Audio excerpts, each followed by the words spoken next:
I often get really frustrated when I hear ministers, preachers, pastors talk about forgiveness. I feel like most of the time, they don't seem to understand how hard it is.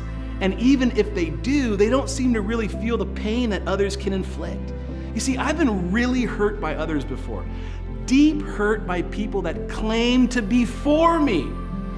People that had been charged with being a covering around me.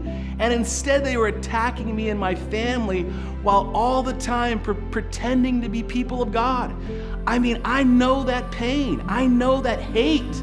I know that anger. I know how hard this process of forgiveness is. I'm not perfect at it yet, friends. Can I tell you how I've had to approach it? First, understand that you forgiving someone is not ever saying what they did was right or even okay. It's not condoning their behavior. It's just a conscious choice to daily and sometimes minute by minute to release your hold on what that person did and your need to get revenge on them. It doesn't mean that you don't seek justice. That's a different conversation. Justice and revenge are two different things. Ephesians lets us know how we can often tell the difference.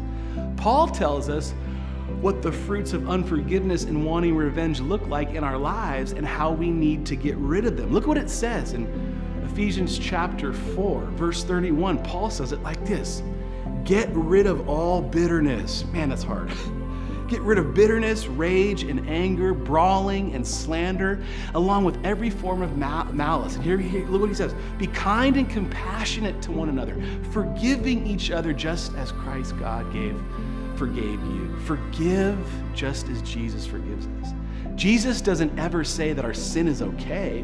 When Jesus forgives us, it also doesn't mean that we are kept from the earthly consequences of our own sin. It just means that he no longer will hold that eternal judgment against us.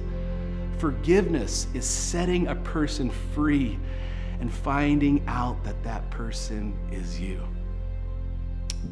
As we are, step by step, setting ourselves free from the hurt that person inflicted, and trust me, it's usually a really, really long process. We're to be vigilant in using that discernment that we talked about last week.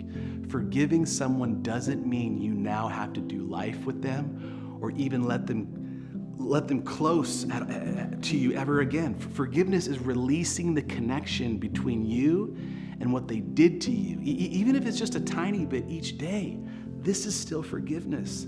It's a process, and I'll say it again. Forgiveness is setting a person free and finding out that that person is you.